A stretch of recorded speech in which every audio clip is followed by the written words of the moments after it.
Welcome to Rock and Recovery. Your host is me. Special guest is Ana Murby. I hope I said that name right. And if I It's didn't, Anna, but it's okay. I don't get okay. mad anymore. Anymore. I like it. Yeah. At least no less, but no more either. No, teen Anna used to get super angry and would correct every single person. After Mm, a while, I was like, this is ridiculous. I don't even care anymore. yeah, It's not really. like it's that big of a deal. So I kind of was like, you know what? It's okay.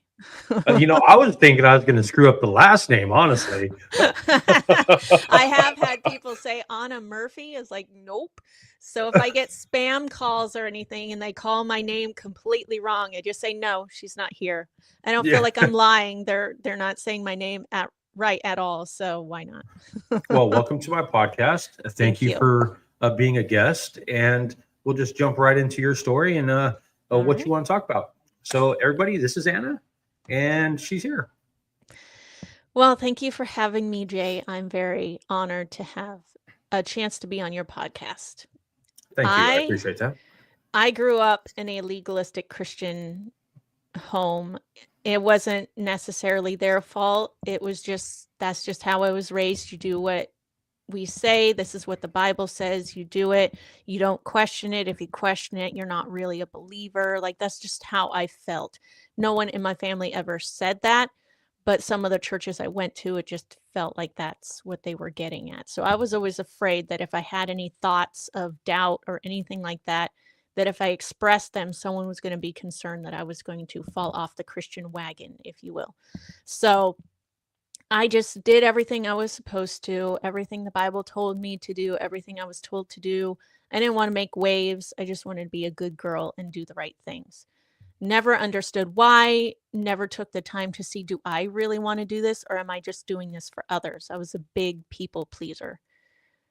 So fast forward to my years of, I was now an adult, sort of, was like early 20s. I had met somebody, but we had had sex before we got married. So in my family, that was a big thing that if you're going to do that, you better marry the person because it's bad that you did that. It would be worse if you didn't marry them afterwards. That's just how it was. That's the kind of Christianity I was raised with. I didn't want to marry this person because I knew he had some issues with anger and narcissism and other things like that. I just knew he wasn't going to be a good fit for me. But I felt the guilt and being the quote unquote good girl. I did what I was told and I did marry him.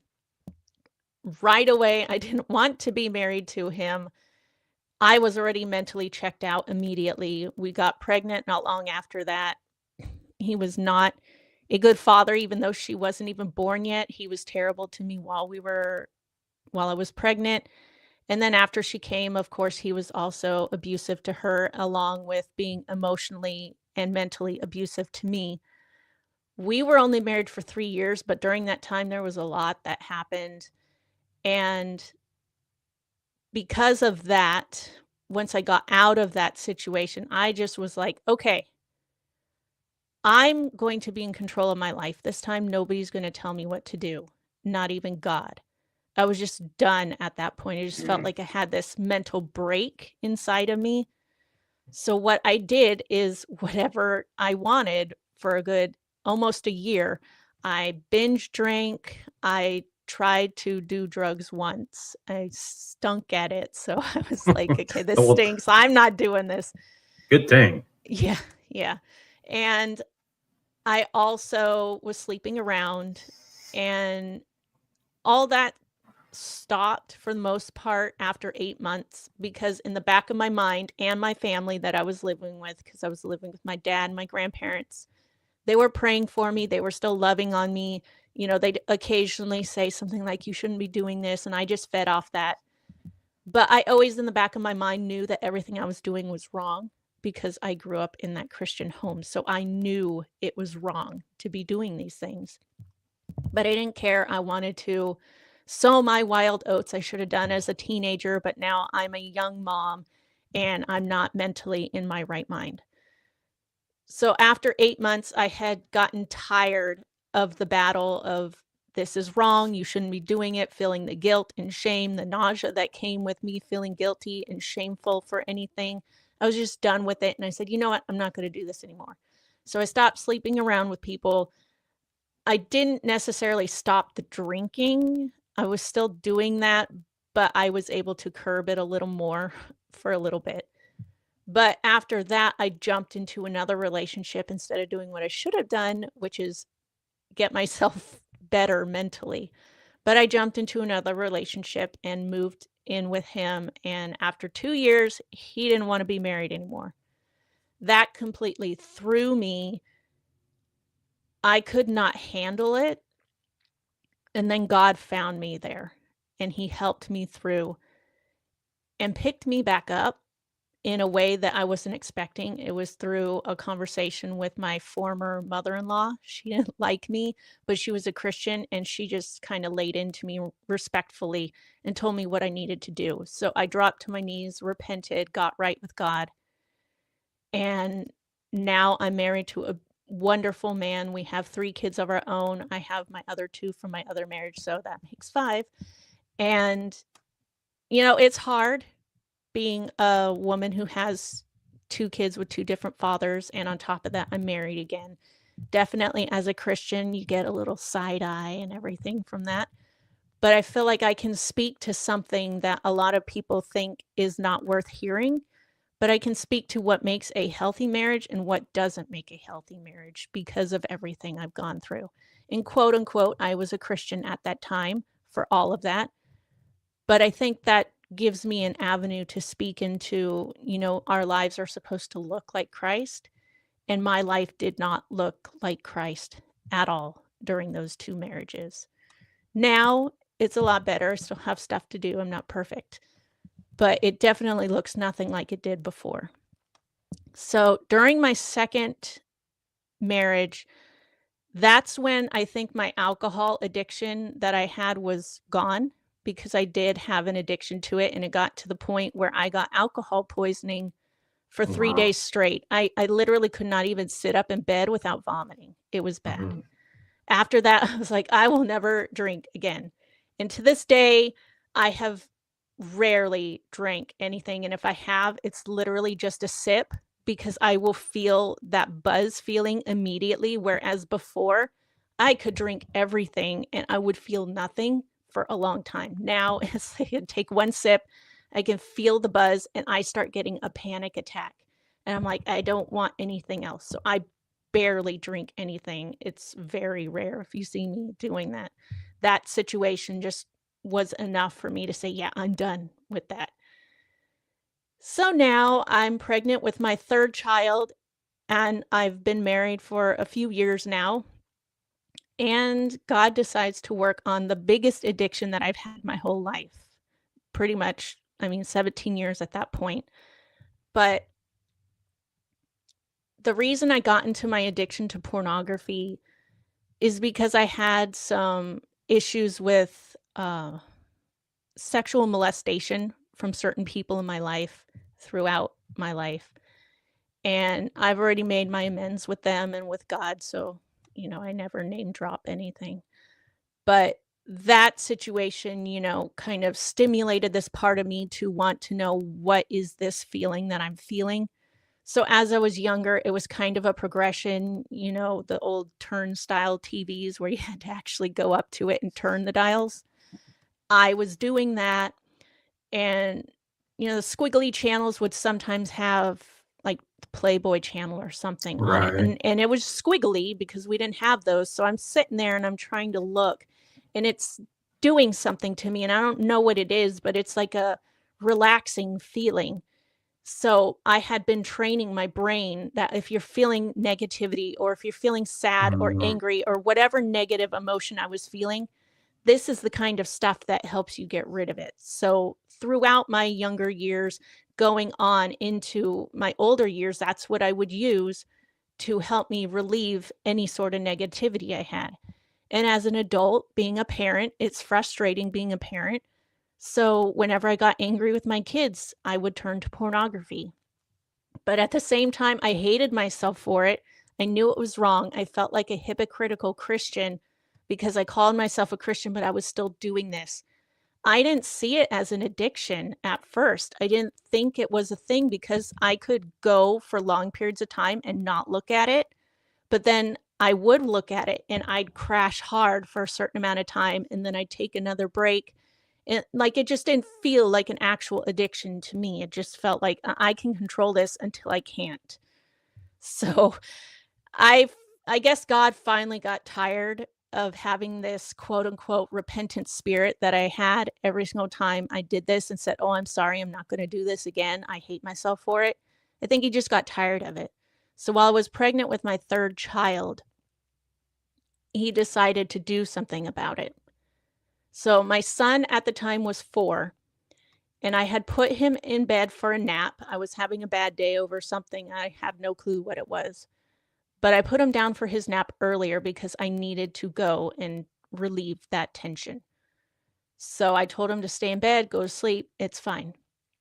So he does until he doesn't. So I go in my room, I'm on my phone scrolling through stuff, and I just feel like something or someone is behind me.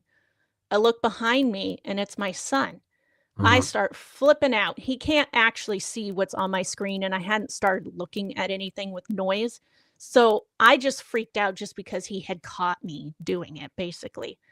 And he started crying. He ran back to his room. I felt awful. I swiped out of everything on my phone, put my phone down, did the repentant thing again. But this time, I think I actually meant it, that I was sick and tired of this. I can't live like this anymore.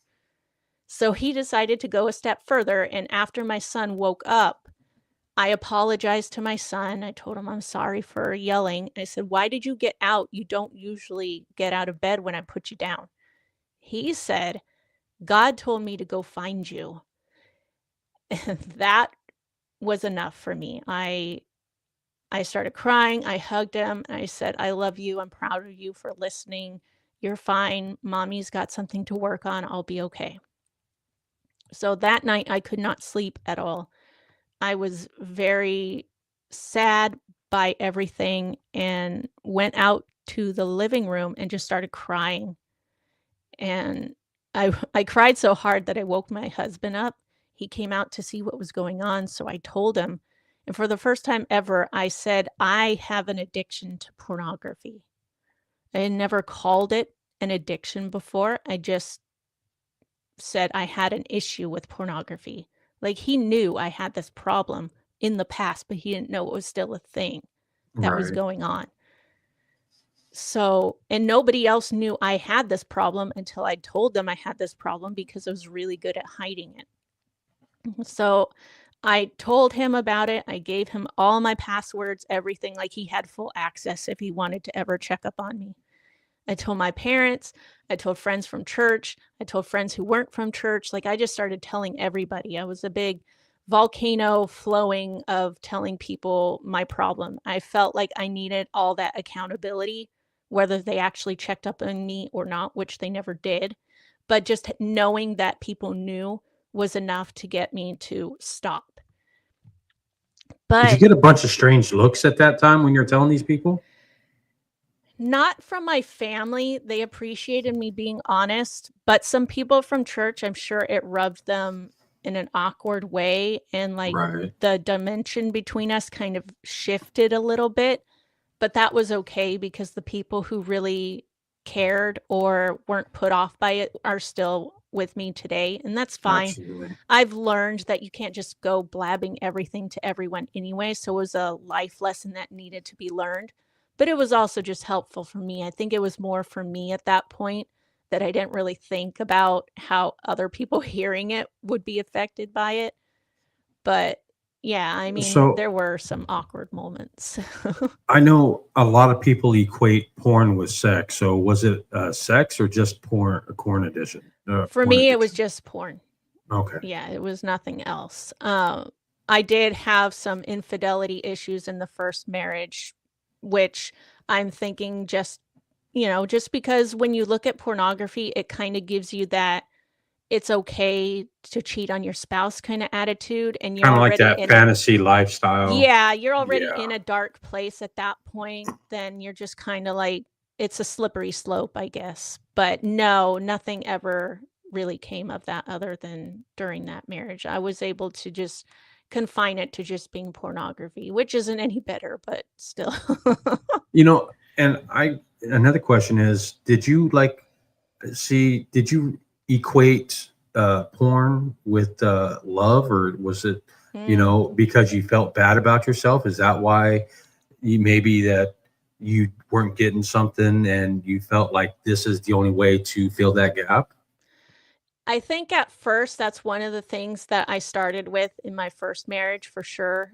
Um, by the time in the marriage that I'm in now, no, that wouldn't have been the problem. The only issue would have been I had been training myself negative emotions equals this is what you got to do to get rid of it. Like that's what it was at that point Yeah. because the husband I have is really good, all around wonderful guy. But I know for sometimes it would have been that, like in the past, it was filling a void that I wasn't getting, and I had an unhealthy idea of what love really was. After watching all that, I figured this is the kind of stuff that, will make my husband happy, and it wasn't making me happy. I always felt insecure about, what I look like, and yeah, so it was definitely toxic. It was not love. Yeah. Go ahead and finish your story. Sorry All for right. interrupting you. No, you're fine. You're the host. You interrupt away. No, I don't like to interrupt. I'm trying not to interrupt people more. It's like, No, I get it. Yeah, it's a hard idea to figure out. I get it. But so while I was in my wanting to recover, I found a ministry called Triple X Church, and I think they're still around. I'm not entirely sure. But they help people who are dealing with pornography, whether it's couples dealing with it, a husband or a wife, whatever. They have like Bible studies that they do and just different things like that. So at the time, I don't know if they do it anymore, but at the time that I was just starting my recovery journey, they had mission trips that they did where they'd go to pornography conventions and they'd share the gospel. They'd bring a gospel of John. They'd have shirts that says Jesus loves porn stars, and they'd make them for them like right there. I thought that was the coolest thing in the world, and I absolutely wanted to be a part of it. So I looked at what it took to get involved with it. You had to raise a certain amount of money and you had to be sober for at least a year. I was like, challenge accepted. I'm going to do this. I totally want to go. So I did what was necessary, which means I cold turkey stopped looking at any of that. I stopped watching anything higher than a G rating. I didn't listen to anything other than Christian music. I gave myself parameters. I could not be on my computer if I was alone. I could not be on my computer after like 6 p.m. I just cut everything off and cut myself off from everything. And it worked. I went for a year and a half before I got to go on this mission trip to New Jersey. I was pumped, excited, ready to go. As it gets closer to the time of day when we were going to go, which would have been close to midnight because this stuff is done in the dark. So we went, and I was nervous before we actually went in. I was scared because I had not seen anything of this nature for the last year and a half. What was right. going to happen to me, I had no idea.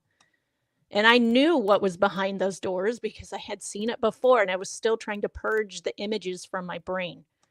So they open the doors, we walk in, and I just feel this heavy burden on me. I look around and I see darkness, I see sadness, I see people doing things on computers, I see people walking around, they've got nothing on. Like all this stuff is right there. And the only thing that happens to me is I start crying and I feel broken. Like I see why we're here. That was all I saw. I did not see anything. I did not feel any tingles of any kind other than I just wanted to jump up and share the gospel with everybody. That's just what I felt like. The chains of my addiction were broken at a pornography addiction or a pornography convention. I no longer had it. It was no longer something that I turned to when I had negative emotions. It has no sway over me now. Are there some times where Satan tries to mess with me? Absolutely. But I don't feel a compulsion to do something about it. I can continue with my work. I can be on my computer at a certain time. If I see something on TV, I can turn it off. It doesn't do anything for me anymore. And that did not happen until I was at this conference. So that whole time I was excited to be there. I got to preach to somebody who was topless at the time, and we were just talking about God, and I got to pray with her, and I was just so excited for the rest of the weekend. But Satan was mad because of what happened. I was set free, and that was not cool with him. So he messed with me that whole night. And because of that, I had to go home early and figure out all that stuff. So I didn't get to stay for the other 2 days. But I don't really think I needed to when I look back on it, because a lot was done at that point, especially to heal me. So, yeah, that's pretty much how I got freed from my addiction. I mean, What kind now of he's working on my anger issues that he oh had before. man. He's You just know, chiseling away, man. It's not it's fun. funny once you start to believe and actually follow a path again, and you're on the right path. The amount of tests and different type of tests, like you said, your anger. I have anger issues too. I Mhm. burn really hot sometimes, Yeah, me too. and it goes away quite quick now, Mhm. so it's immediate. I feel it coming on, and it's immediate, and then all of a sudden it's gone, Mhm. and I don't seethe and I don't dwell on things anymore, and it's just I can't control. I'd like to. There's certain things we can't control, but we can really, Yeah. but we can't control, like Yeah. other people's actions Mhm. or other people's thoughts or whatever else. Yeah. Yet I swear, if I knock somebody out, didn't I just control their actions? I know that's bad of me, but Yeah. that's my anger speaking at the time. If Mhm. I'm angry and I'm telling you, you can't control this, Jason. Yes, I can. You know, and it just works. It's just funny how it works that once you recognize something, he will start testing you more in that something that you're working on to see how you go through it. Yeah. Yeah, absolutely. Anger and patience are the 2 things that are difficult for me, and he's Mm-mm. been working on both. I mean, I have 5 kids, so how can he not work on any of that? He gave you patience. You've got 5 kids. You better have patience. I I I have learned since having kids that I did not realize how selfish I was until I had kids, and that's been one of my biggest issues, is being angry with being a mom. And it's not because I don't love my kids. It stems back to how I was raised. I was raised by a stay-at-home mom. All she wanted to be was a mom. I never wanted to work outside of the house. That was like torture to me and seemed like the worst thing that could ever happen to me. So, naturally, in my brain, the only thing I could do is be a stay at home mom, because you can't just be a stay at home, what? If you don't have something legitimate to do at home, what are you going to do to stay home? It would be weird to just be a stay home person? Now, So, don't stay-at-moms work harder and more yeah, than yeah, they do. a 9 to 5 job because it's a I never never-ending job. appreciated how hard my mom worked until I became a mom, and I'm like, "Good gravy, my mom was doing work." But yeah, and I think that's what my bitterness was, is that, I just went with what I was told. This is what you do. You get married, you have kids, you do this. This is what the Bible says, all that stuff. So I just did that, but I did it with the wrong motives, with the wrong thinking. I didn't take the time to process, did I want to do this? When did I want to do this? Who did I want to do this with? Like, I never did any of those things. I just did what was required of me, what was told of me, to make everyone happy. And that's one of my biggest anger triggers, is that I was taking it out on my kids who are innocent, and they don't deserve it because they did not ask to be born. They did not ask for me to, be their mom. God gave me to them. So I had to come to this place where I realized God gave me to them for a reason. He believed that I would be the best mom for them. So it really doesn't matter how I became a mom at this point. I just need to be the mom that he expects me to be. So that Right. was a hard pill for me to swallow. But once I did, it's gotten a lot easier for me to handle my anger fits. I rarely have them. I did have one the other day because my daughter was flipping out in the front seat over a spider and she did not want to kill it. And I couldn't kill it. I'm driving. I almost killed us trying to kill it because it came towards me. And I hate spiders. So I'm like, Oh no. I snapped at her. It was not my most happiest moment, but it has been a long time since then. It has been a long time since I have snapped and yelled at any of my kids, I can praise picture that God. right So, now. Just kill it. Kill it.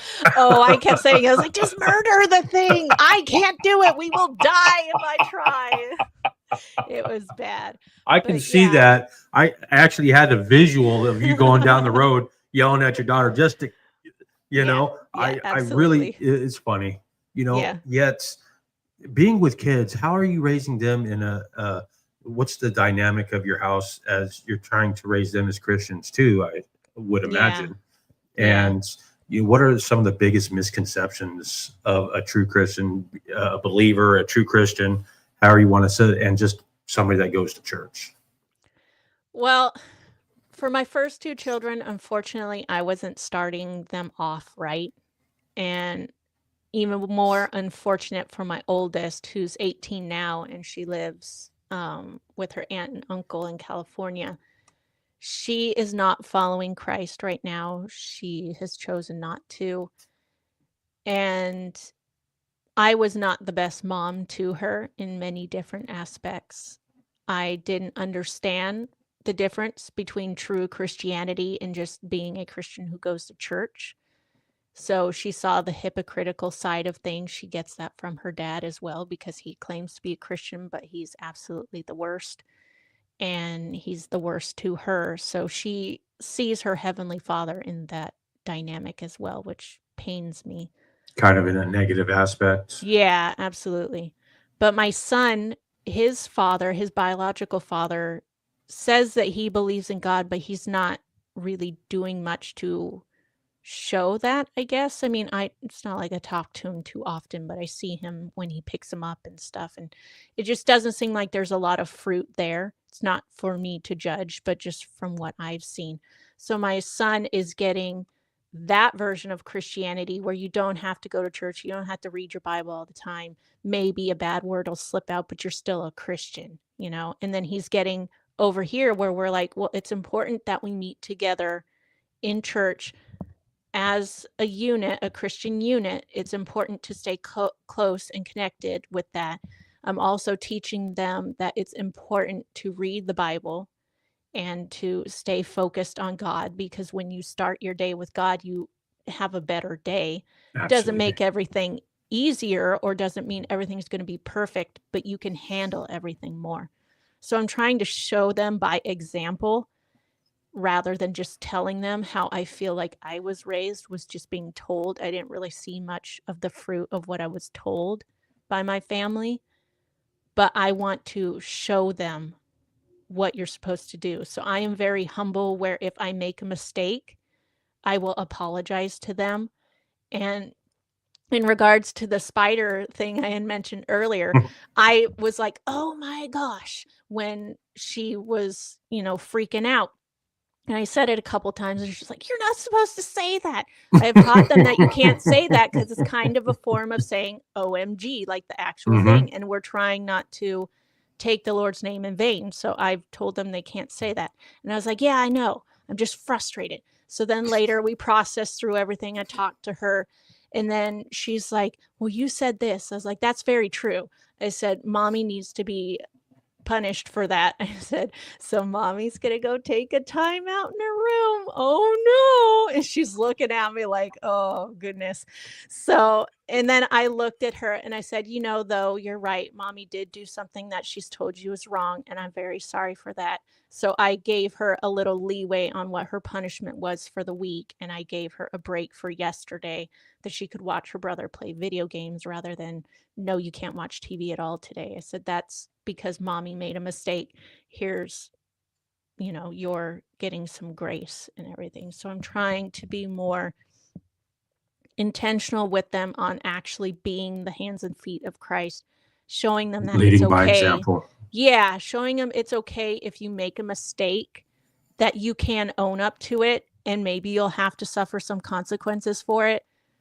But letting her know that I'm not perfect. I make mistakes. Like my 2 oldest, they know the things that I've done wrong. My oldest knows a lot more than my son does, but my son's 13 now, so he's starting to be in that age where I can tell him things. And he knows that I've had an addiction to pornography because I accidentally caught him one time looking at it because someone in 5th grade told him about a video, and I did not respond very well to seeing that. Oh, I bet But not. yeah, but I explained to him my situation and why I had such a visceral reaction to that. So when it becomes necessary, I tell my kids certain things. You know, my younger kids see my son going with his biological father on the weekends and on the weekdays. So they see him when he comes over, they'll say, "Hi, Reese's dad." You know, like they know him as that. They get the situation. They shouldn't Right. have to, but they do. It's necessary. It's a thing that happens. So these are the things that, you know, in a Christian family where it's broken, like it is ours, you know, we're all different units and everything. It's very important to stick with your convictions, to stay focused on that, and to be consistent. And For my respectful son, towards the others. Yeah. yeah, for my son, when he goes to his dad's house, he'll see the way that they do things there, and he'll see the way we do things here. And then he'll be able to make that choice for himself. I'm always telling him, you can't ride to heaven on my coattails. You have to get there on your own. And Yep. that's something I never knew about until I was 30 years old and going through a second divorce. And then I realized I am actually a Christian when I asked him back into my heart. Before that, I always wondered, am I actually going to get to heaven? Did I do enough to get to heaven? I don't feel that way anymore because I know it's nothing I can do. It's by the grace of God that I get to heaven. So I'm And it's all trying that to, that faith without works. yeah, yeah. And I'm trying to show my kids that, you know, there's nothing you can do to earn your salvation, but when you are actually saved, you want to do something to change. So I'm always trying to practice what I preach with them and with other people. I'm a podcaster myself, so if I expect that my podcaster friends are going to listen to an episode that they were on, that, you know, share it or whatever, then I will do that for them if I'm on their show. If I'm, you know, listening to some of their podcasts, I will listen to the episodes, even though maybe I had that guest on my podcast. I feel that conviction that if I'm going to ask somebody to do something in regards to my podcast, like to listen to it because you were on my show, I'm going to do it for yours because I don't want to be a liar. If I tell Right. someone I'm going to pray for you, I will I'm literally really pray gonna for pray for them you. right Yeah. there. Like maybe I won't actually pray with them, but I will pray for them on my own, but right at that moment, because I have done that whole thing before where I'll pray for you and then throughout the day It's I forgot. empty and you forget. Yeah, Yeah. yeah. So I'm like very intentional. And if I'm going to say that, I got to do it. And another thing we're teaching our kids is to be intentional with what you say, that, you know, you can't make promises. We make sure nobody makes promises in our family because you can't keep those. What happens if you don't? And Right. teaching them integrity matters. When you lie once, it messes with the rest of things, and then you have so much to rebuild. And yeah, it's The hard thing life about, lessons we've had to learn that we're yeah, trying to teach our kids so they don't have those hard life lessons. So. sometimes those promises that we make will come back and bite us in our ass, Mhm. so to speak, because unforeseen circumstances, unforeseen, Yeah. difficulties or whatever else will make you break a promise. So it's Yep. better not to make promises and just say, I'll try my best, Yeah. Yeah, And then that's what we tell them. Yep. there goes my cats at play. I kicked my cat out of the room. I did an interview not long ago, and my cat, towards the end of it, was clawing at the door and meowing really loud because she wanted to get out. I was like, "You are not allowed in here anymore." They are little terror. I've got 2 cats, mother and daughter. Their names are Dum Dum and Trouble, and they live up to their names. That's funny. I love it. That's funny. I was going to say something, but they distracted me. I just had my squirrel moment for the day. You know, how does what was my question going to be? Now I got to think of it, and it's never going to come out right. Were you open and honest with your oldest daughter as she's going through her troubles, as you tried to explain what you went through and saying, "Hey, how is that conversation if it has happened?" Oh, yeah. My daughter knows a lot. She knows what happened between her father and I with the sleeping around. She knows that I have an addiction to pornography. She knows that I was a terrible mom to her, and I've apologized to her for all of that several times. And Does she I've hold told that her, against you? she says no, and we still have a decent relationship.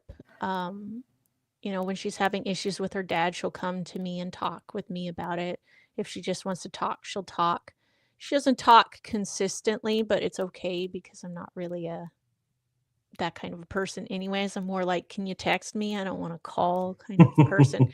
So, I mean, she'll text me when she wants to, but I don't honestly think she holds it against me. She's visited several times and she says she loves me, and I think she understands who truly loves her, because the situation with her is very delicate in many different ways. There's some issues of which she was not able to stay living with me after a certain age. She had to move away and she went to go live with my dad. And then from there, she just decided she no longer wanted to be a Christian and everything. And I'm pretty sure her dad has something to do with that, because she's always Right. been seeking his approval. It's never And been my he's approval that she wants, it's his. She wants his right. unconditional love. She knows she has it from me, because at one point she said that she was trans, and I knew that was a big baloney that she was talking about, because she had never shown any signs Hmm. of that. She was just going with the flow of everything, and I told her that I was being honest, and I said, I love you regardless. I said, but this is not you, and one day you're going to come out of this and I will be here for you Yeah. regardless. And she got to the point where she kept saying she was going to have surgeries and all this stuff. I said, well, as long as you don't show me anything, I said, I will still be there for you. You will always know where I am, but I bow to no one but God. And if you choose to use this against me and say, oh, well, if you don't accept me with the new name or whatever, that I'm no longer going to talk to you. She did that at one point. And I Hmm. said, well, I bow to no one but God. I said, if you don't like that, you don't have to talk to me, but I love you and I will always be here for you. You know where I live, you know my phone number. I'm here for you when you need me. And she didn't talk to me after that for a week, but then she started talking again. And I still kept it real with her. She'd say stuff like, oh, boy things or whatever. And I'm like, no, you're a girl. That's not your name, things like that. And she would get like the eye roll type of thing going, but she Right. would never say anything really rude to me over it. And I think through all that, she just realized that I love her regardless of what she says or does. And yeah, like she just You really know, wants that from her dad. And it's the whole unfortunately, she teenage never did. rebellion thing, because look at Hmm. you when you were her age, so Yeah. you just got to take. I feel that we got to remember where we were when Hmm. we are teenagers ages and what we were doing, and Yeah. really all we can do is what our parents did, either not accept us or accept us and be there for us. Yeah. And Yeah. eventually they'll come around. Eventually I came around. It took shit forever, but I've come around, and it's just that time that it takes, whatever amount of time that it takes. And Yeah. sometimes we feel like they don't want nothing to do with us, and then sometimes it's the exact opposite. One day she'll wake up and she'll like, I miss my mom, and there's that. Then that's Yeah. that. Yep. What are some of the biggest challenges you face as a Christian and as a mom, uh, raising kids with a past? Uh, well, I guess maybe in regards to my oldest, she might think, well, mom did this and things turned out well for her, so Mm, maybe it's okay for me. I don't necessarily think she thinks that way, but maybe somewhere in her mind she does. I mean, she doesn't really think about the things she does before she does them, anyways. I'm usually the ones like, I've seen this train come by before, and it does Hmm. not end well. Like, can you not do this? And I try to lovingly explain to her and remind her of something that happened to me. But as all good teenagers do, they always think that they're the exception to the rule, that they're different, that this wouldn't happen to them. It's like, well, yeah, it probably will, because I also said the same thing, and guess what? It did. Yeah. So sometimes you got to let them learn the hard way, and she definitely takes after me in that area of having to learn the hard way. As for my son, my 13-year-old, he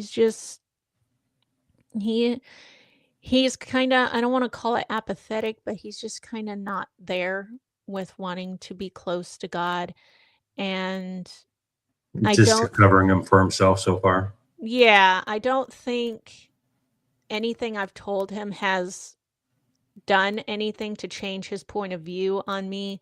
If anything, I think it's made it where he feels more comfortable. He can talk to me about certain things because he knows that I'm more comfortable to talk to him, which is funny because he had sex ed in his class recently, and they had to talk about that stuff. And I said, well, if there's anything you need to discuss, we'll discuss it. And Mm, that's big for me to say, because back when right. I was a child, I had code names for things. Like, we didn't call them what they were. These were bad, dirty words to talk about. Absolutely. And I never knew how to talk about that kind of stuff. Even with my kids, I used to give code names for all that stuff because it was too awkward for me to talk about. And then I heard on a podcast once where they were talking about the importance of your children knowing what their body parts are, because if someone touches them in a wrong way, they How need are to they be able supposed to to express it? express. Yeah. And that was like a light bulb moment for me, that I had to get out of my own comfort zone. So I did. It was very awkward. It still is to this day, especially to have a conversation with my sweet little son, because he does not look like he's 13 right now. He has not Right. hit that puberty level yet. So it feels like I'm having it with a young one. And I'm like, you're too young to hear this. I remember the But great cartoon Beavis and Butthead when it comes down to that. I used to watch that.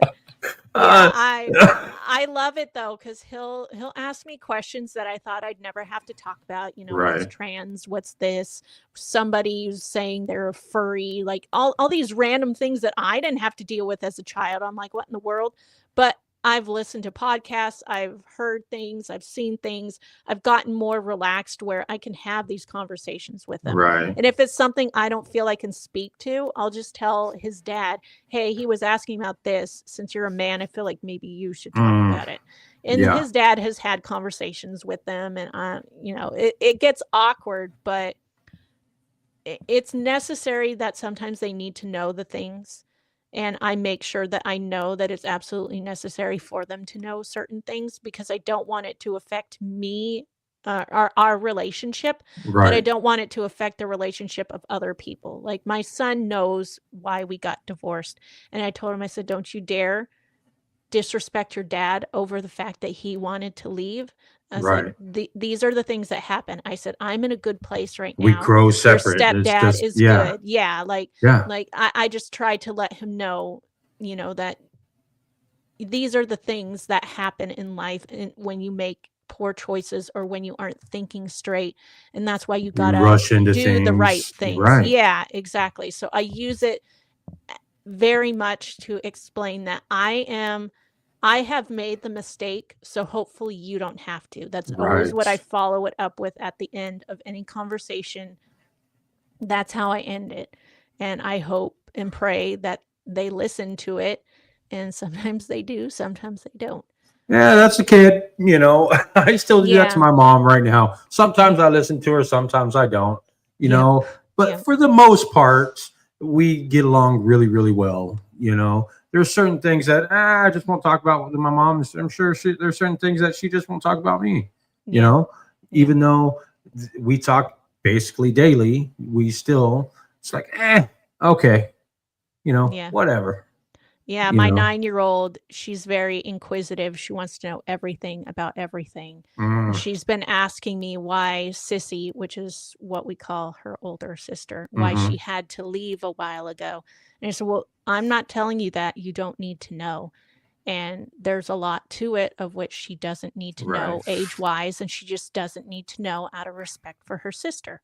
So she got upset and she's like, "Well, I want to know." And I was like, "I get it. I see that, but you are not old enough and you don't need to know." She's like, "Well, does my brother know?" And I was like, "No, he doesn't know either, and he doesn't need to know." And she's like, "Well, Right. he's old enough." I was like, "True, but he doesn't need to know. Not everything needs to be known."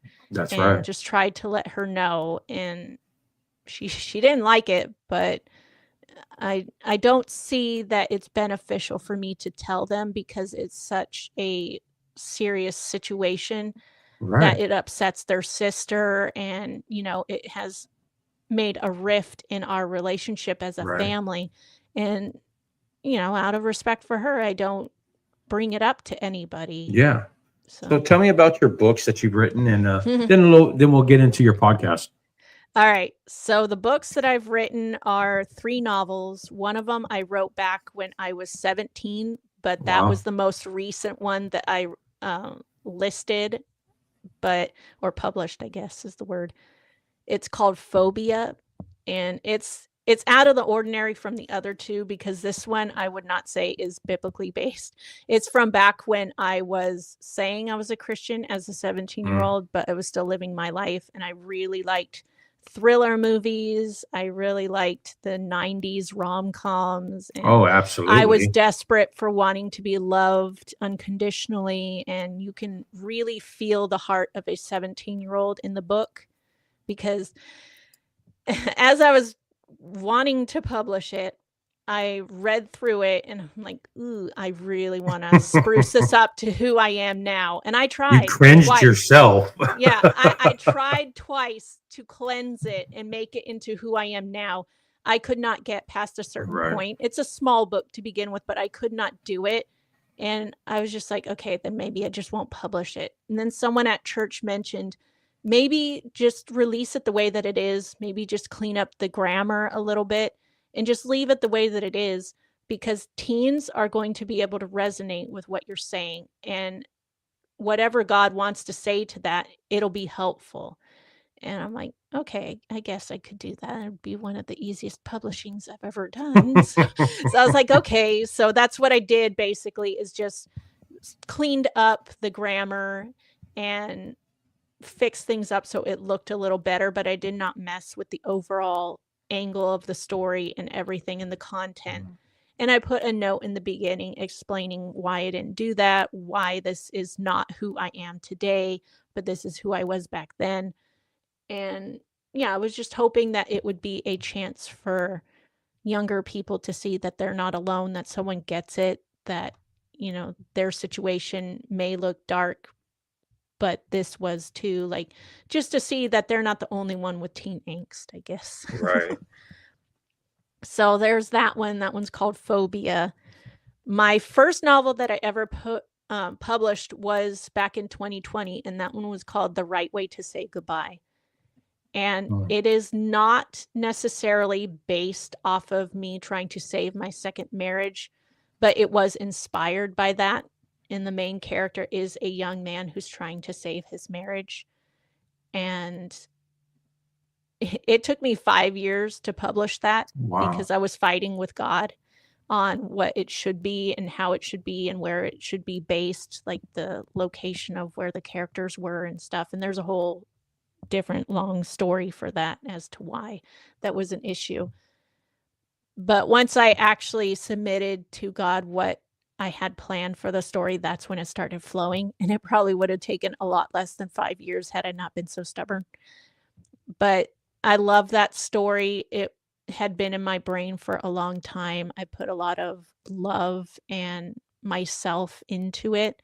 And as I was writing it, there were times when I was crying because I could feel what my character was feeling because I had been there, done that kind of an attitude. Hmm. So that's my first novel. And my second novel that I did was a few years later, and it's called And Then My Life Happened. And the reason I wrote that is because I really love techno music. It's one of my favorite things to listen to. And I really liked Avicii. And I had recently heard that he had committed suicide, which was really devastating to hear. And as I'm driving to Walmart, I'm just trying to think of a new story idea, and then I get this idea about um, a young DJ who's on top of the world. He's got it all. He's got everything. He's got women, all this stuff, but he's unhappy, like very unhappy to the point that he wants to die. And he ends up meeting this young, beautiful missionary girl, and they start falling for each other and everything. And it's got a lot to it. It's got a lot of drama. It's got sadness. I cried several times while writing Mhm. this one as well. There was so much emotion in it and depth to it. And yeah, I just wrote it because I wanted to highlight an actual thing that happens for people who are famous. We think they've got it all. How can they be all upset? They've Right. got all the money. They've got people who love them, but they're human too, and they have needs and they have things that aren't being met. And behind the scenes, they're all suffering and they're all feeling something is missing. And I just kind of wanted to highlight that. That's awesome. So those are your 3 books. Yep. Available Amazon? Yes, Amazon. And I think if you want a digital copy, they're on iBooks, and I think it's on Kindle too. Okay. And now tell me about your podcast. It's called Honest Christian Conversations. And it is pretty much just that, honest Christian conversations. I have guests come on. We talk about their testimonies. We discuss where the church could be doing better on certain things, where they're doing pretty good. And yeah, we just have an open, honest dialogue on what is a true believer and what we should be doing. That is awesome. Yeah. Well, I appreciate your story, and I appreciate you coming on here and sharing. There's one question, one final question. There'll probably be another one after this question. I don't know. I'd like to say this is the last question, but it's probably not. If you could reach anybody, if anybody's listening, and you could have them take away just one thing from anything that we talked about today, what would it be? Ooh, I would say God loves you regardless of what you've done wrong. I have done some awful things. I did them while actually knowing that God did not like what I was doing, and I still did it anyways. I spat in his face, not literally, of course, but with what I did, I was very hypocritical. I was very judgmental. I was an all around awful excuse for a Christian and was shaming the name of God. And yet he still didn't give up on me. He still pursued me and said, "You are worth all this trouble. And so are you who's listening." His word says that he's being patient with coming back a second time because he doesn't want anyone to not go to heaven. The choice is ours ultimately for that, but he wants to give everyone a chance to come to heaven, which means if you're not dead, you're not done. He's got something for you to do. So you need to allow him to do that. Let go and just trust him. He has not let me down, even though I have let him down a bazillion times. Right. Well, I appreciate you coming on here, Anna. I got it right the second time. I appreciate you coming on here and sharing what you did. I think it's fantastic. I'm going to have to tune into your show one time. I no promises, but I guarantee you I will look at it and listen to it. Well, I appreciate you coming on here and sharing. It means a lot because everybody, however we're doing, whatever our story is, it's going to be somebody else's survival guide. And I really, truly believe that. And you know what? I know he didn't give up on me either. You know, I might have turned my back from him, but he never turned his back on me. And that's the biggest thing for anybody going through anything is that right there. He will never turn his back on you. We always forget him, you know? And so I appreciate you coming on here. I'm glad we connected on this on Pod Match. Go Pod Match. Yeah. And that's Rock and Recovery. So keep rocking your recovery. I'm Jay. That's Anna. Anna. That's Anna. And I appreciate you and everybody out there. So thank you. Keep rocking your recovery.